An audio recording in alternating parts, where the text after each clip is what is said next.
Hello আসসালামু আলাইকুম। আজকে আমার বার্থডে আর আজকে আমি তোমাদের আমার বার্থডে গিফটগুলি দেখাবো। আমার এত গিফট পাই নাই কারণ যে আমার বার্থডেটা কারফিউর মধ্যে হয়েছিল, কিন্তু আমার মা বাবা কষ্ট করে আমাকে এগুলো দিয়েছে। তাও তো কেক কেটে পেরেছি। যে এটা একটা খেলনা, এটা লেগোর মতন দেখতে, কিন্তু এটা আসলে লেগো না। আমি এটা অনেক বড় একটা পাইপ বানিয়েছি, কিন্তু এটা দেখাই নেই। পাইপটা আমার বাবার চেয়ে আরও লম্বা। আর এখান দিয়ে তুমি অনেক কিছু বানাতে পারবা, গাড়ি, স্পোর্টস কার। কানেক্ট করলে দেখো আমি কি বানাই। আমি একটু পরে একটা শাবল বানাবো, যেটা চাষিরা অনেক ইউজ করে। এবার যখন আমি বানাবো তখন একটু বোরিং লাগবে, কিন্তু যখন বানানো শেষ হবে তখন অনেক সুন্দর দেখাবে।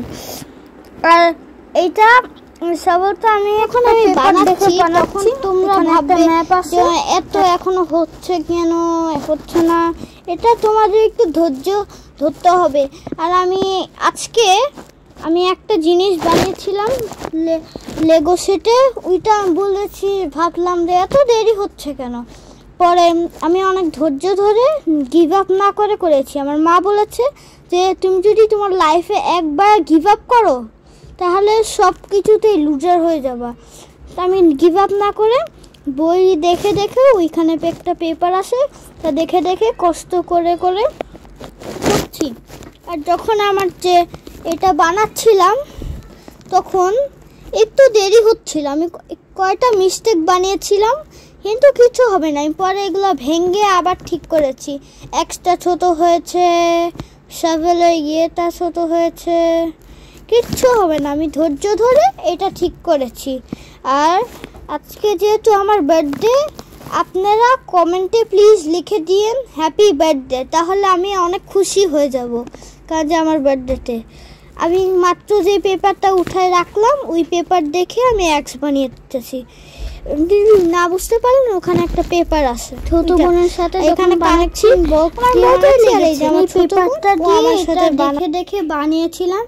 তোমরা চেষ্টা করলে তোমরাও বানাতে পারবে, ঠিক আছে? আমি পেপারটা দেখে যখন বানানো শেষ হয়ে গিয়েছে তখন আমি আমার একটা লেগো সেট ছিল, ছোট্ট, বড় না, ওইটা মা কিনেছিল, ওইটা দেখে দেখে বানাচ্ছি। আর আজকে থেকে ভিডিওটা শেষ হয়ে যাবে, একটু পরে শেষ হবে, এখন না।